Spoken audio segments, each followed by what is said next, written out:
اعوذ باللہ من الشیطان الرجیم، بسم اللہ الرحمن الرحیم۔ مشکوٰۃ المصابیح کی 4515 حدیث میں حضرت جابر رضی اللہ تعالیٰ عنہ بیان کرتے ہیں، رسول اللہ صلی اللہ علیہ وسلم نے فرمایا، ہر بیماری کے لیے دوائی ہے۔ جب دوائی بیماری کے موافق ہو جاتی ہے تو مریض اللہ تعالیٰ کے حکم سے صحت یاب ہو جاتا ہے۔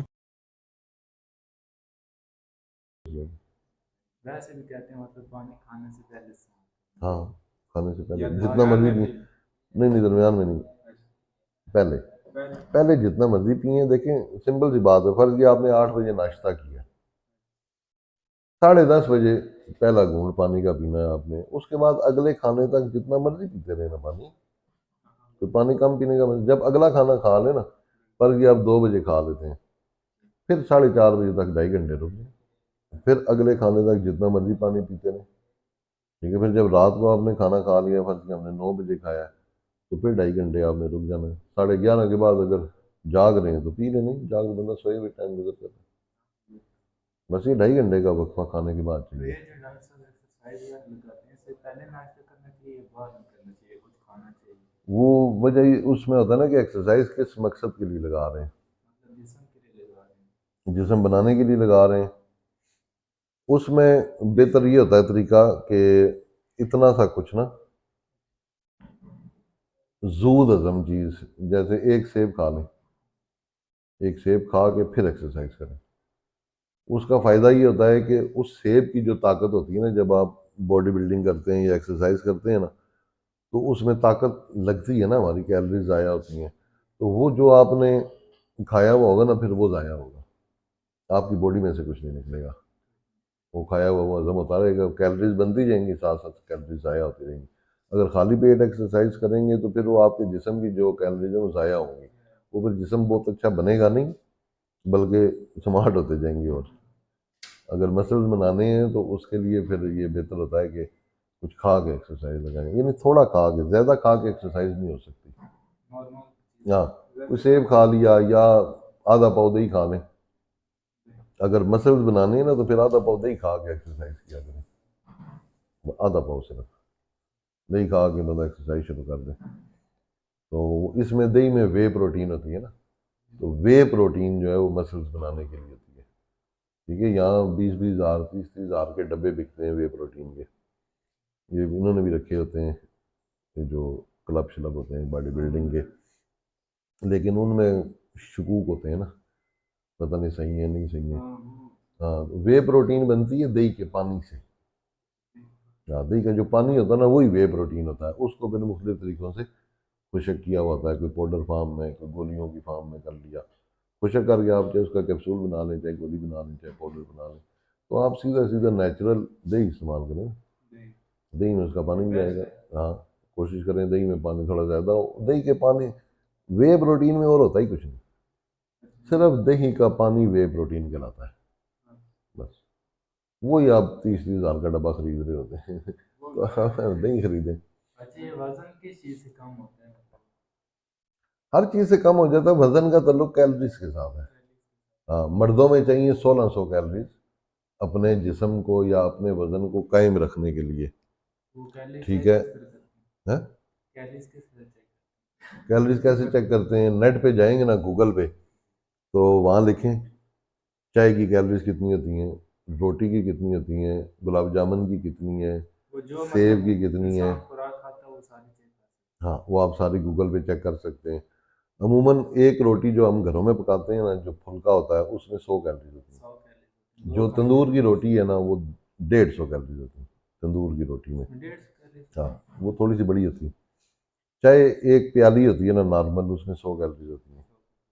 قہوہ جو ہے اس میں اگر پھیکا ہے تو -18، یعنی آپ کی وہ 18 کیلریز کو برن کر دے گا، اگر میٹھا ہے تو پھر 30 کیلریز اس کے اندر ہوتی ہیں قہوے میں۔ ایک فروٹ ہے اتنا سا، یعنی 100 گرام کا، 150 گرام کا فروٹ جو ہے، اس میں 50 سے لے کے تو 80 تک کیلریز ہوتی ہیں، یعنی سیب ہے تو 70 کیلریز ہوں گی، امرود ہے تو 50 ہوں گی، آم ہے تو اس میں ہو سکتا ہے 90 کیلریز ہو جائیں، 80 ہو جائیں، انگور ہے 80 کیلریز ہوں گی، اتنا سا۔ ہاں ہاں، جو سبزی کی پلیٹ ہوتی ہے پکی ہوئی تیل میں، اس کی 250 کیلریز ہوتی ہیں، جو دال کی پلیٹ ہے 300 کیلریز ہوگی، جو گوشت کی پلیٹ ہے 400 450 اتنی کیلریز اس کے اندر ہوتی ہیں۔ ایک رسگلہ ہے 100 150 کیلریز، برفی کا ٹکڑا ہے۔ ہاں ہاں، جب آپ 1600 کیلریز تک رہیں گے نا تو آپ کا وزن قائم رہے گا۔ 1600 سے کم کیلریز ہوں گی تو وزن کم ہونا شروع ہو جائے گا، 1600 سے اوپر جائیں گے تو وزن بڑھنا شروع ہو جائے گا۔ یہ طریقہ ہوتا ہے اس کا۔ یہ شوگر وغیرہ یہ کنٹرول کرنا کیسے؟ میری امی کو شوگر ہے تو ان کو اکثر بڑھ جاتی ہے۔ شوگر کے کنٹرول کا بھی کیلریز کے ساتھ تعلق ہوتا ہے نا۔ ہاں، جتنی کیلریز زیادہ لیں گے اتنی شوگر زیادہ ہوگی، جتنی کیلریز کم لیں گے اتنی شوگر آپ کی کم بڑھے گی۔ پھر کچھ چیزیں ایسی ہوتی ہیں جو ایک دم شوگر کو بڑھا دیتے ہیں، ان میں گندم ہے اور آپ کا تیل ہے ڈبے والا، جو بھی تیل استعمال کرتے ہیں ایک دم شوگر کو بڑھاتے ہیں۔ گندم کی نسبت جو کا آٹا ہوتا ہے نا یا جو کی روٹی، وہ شوگر کو آہستہ آہستہ بڑھاتی ہے۔ ایک سمجھ لیں یوں جا رہی ہے شوگر گندم سے، جو سے یوں جا رہی ہے، ٹھیک ہے۔ 2 گھنٹے بعد، 2 گھنٹے کا ٹائم ہوتا ہے، 2 گھنٹے تک شوگر بڑھتی ہے، 2 گھنٹے بعد پھر کم ہونی شروع ہو جاتی ہے، ٹھیک ہے۔ تو جو کا فائدہ اٹھائیں، جو ہے جو اور گندم مکس کر لیں، وہ ایک اچھی روٹی بن جائے گی نا، نارمل روٹی بن جائے گی، نرم۔ ویسے جو میں کڑا ہوتا ہے، پھر نبی پاک صلی اللہ علیہ وسلم کی سنت بھی ہے، نبی پاک صلی اللہ علیہ وسلم نے ساری زندگی جو کی روٹی کھائی ہے۔ بہرحال آپ جو اور گندم مکس کر لیں تو آدھا کام آپ کا ادھر سے ہو جائے گا۔ تیل سرسوں کا استعمال کریں اور کم مقدار میں کریں، یا اگر آپ چربی استعمال کریں، دمبے کی چکی کی چربی جو ہوتی ہے نا، اللہ نے اتنا بڑا ڈبہ لگا کے بھیجا دمبے کے پیچھے، ہم نے اللہ کے ڈبے کو چھوڑ کے دوسرا ڈبہ پکڑ لیا۔ اللہ کا ڈبہ استعمال کریں، شوگر بھی نہیں بڑھتی۔ شوگر کا تعلق ہاضمے کے ساتھ ہے نا، کہ جب آپ کی جو آپ نے خوراک کھائی ہے وہ یوں ہضم ہوگی تو سمجھیں کہ یوں شوگر بھی جائے گی، وہ آہستہ آہستہ ہضم ہوگی تو شوگر بھی آہستہ آہستہ جائے گی۔ تو جو دمبے کی چکی کی چربی ہوتی ہے نا، وہ 24 گھنٹے بعد جا کے ہضم ہوتی ہے، ٹھیک ہے۔ تو چکی کی چربی میں جو آپ بنائیں گے نا کھانا، تو وہ اس میں سمجھیں کہ ابلا ہوا ہوگا، تڑکے لگا ہوا مزے کا، لیکن سمجھ لیں کہ وہ ابلے ہوئے کے برابر ہے، کیونکہ 24 گھنٹے تک تو آپ کو پیشاب بھی آئے گا، پخانا بھی آئے گا، تو بتیری چربی اس میں نکل ہی جائے گی ہضم ہوئے بغیر، ٹھیک ہے۔ ذائقہ بھی آپ نے لے لیا، مزہ بھی لے لیا، شوگر بھی نہیں بڑھی۔ تو چربی والا جو آئٹم ہوگا نا اس سے شوگر کم بڑھے گی۔ یہ فارمولہ رکھیں نا تو شوگر نہیں بڑھے گی۔ اچھا، 3 دن بعد میں نے چیک کیا تو 3 4 کلو کم ہو گیا، تب میں آپ سے پوچھ رہا تھا وزن اتنا کم کدھر ہو گیا ہے؟ کم ہو گیا۔ 3 4 میں اتنا فرق نہیں پڑتا، وہی ہوتا ہے کہ کوئی اگر دعوت شاوت کھائی بھی ہو تو 2 3 کلو بڑھ جاتا ہے، جیسے شادی کھا کے آ رہے ہیں 2 3 کلو وزن زیادہ ہو جائے گا، وہ پھر 2 3 دن بعد نارمل پہ آ جائے گا جتنا ہے پہلے سے، ہاں برابر ہو جاتا ہے۔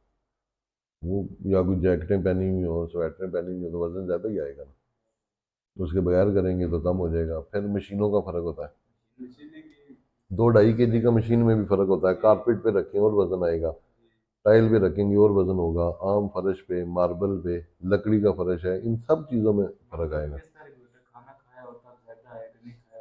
ہاں، کھانا کھایا ہوگا، دیکھو نا، فرض کیا کھانا آپ نے کھایا ہے تو ایک انسان ایک ٹائم کا جو کھانا ہوتا ہے نا وہ 1.5 کلو 2 کلو کھا جاتا ہے، کبھی اس کو تول کے دیکھ لیں، یعنی 1 گلاس 2 گلاس پانی کے پی لیے ہم نے پہلے ہی، ٹھیک ہے۔ پھر ہم نے روٹی سالن کھایا، روٹی سالن کا وزن ہی 3 پاؤ ہوتا ہے، 2 روٹیاں ہو، ایک سالن کی پلیٹ ہو، 3 پاؤ اس کا وزن ہوتا ہے۔ 1 گلاس ہے، 1 پاؤ کا گلاس ہوتا ہے۔ چائے کی پیالی ہے تو وہ تقریباً پونے سے پاؤ کی، آدھا پاؤ کی چائے کی پیالی ہوتی ہے۔ پھر ساتھ پتہ لگے کوئی سیب کھا لیا، اب سیب دیکھ لو کلو میں کتنے چڑھتے ہیں، 5 چڑھیں گے، 6 چڑھیں گے، ٹھیک ہے۔ تو سیب کا کتنا وزن ہوا ایک کا، یا کوئی امرود یا انگور اتنا سا کھا لیا تو وہ پاؤ وزن ہوتا ہے اس میں۔ یہ سارے وزن ملائیں نا 1.5 کلو 2 کلو بن جاتا ہے۔ کسی نے 3 روٹیاں کھانی ہے تو سالن بھی ساتھ زیادہ کھائے گا، وہ ہو سکتا ہے 1.5 2 کلو اس کا خالی روٹی سالن کا وزن ہو، ساتھ پانی شامل ہوگا تو 3 کلو بڑھ جائے گا، یعنی 2 کلو تو کھانے سے بڑھ جاتا ہے۔ پھر وہ کھانا ہضم ہوگا، چھوٹا پیشاب آئے گا، کھانا نکل جائے گا، وزن پھر آپ کی جگہ پہ آ جائے گا۔ وہ تو ہر کھانے سے 2 کلو بڑھ جاتا ہے، تھوڑی دیر بعد وہ نارمل ہو جاتا ہے، وہ ایسے ہی چلتا رہتا ہے۔ ہاں، اس میں پریشانی کوئی نہیں ہے، یہ تو ہوتا ہی ایسے۔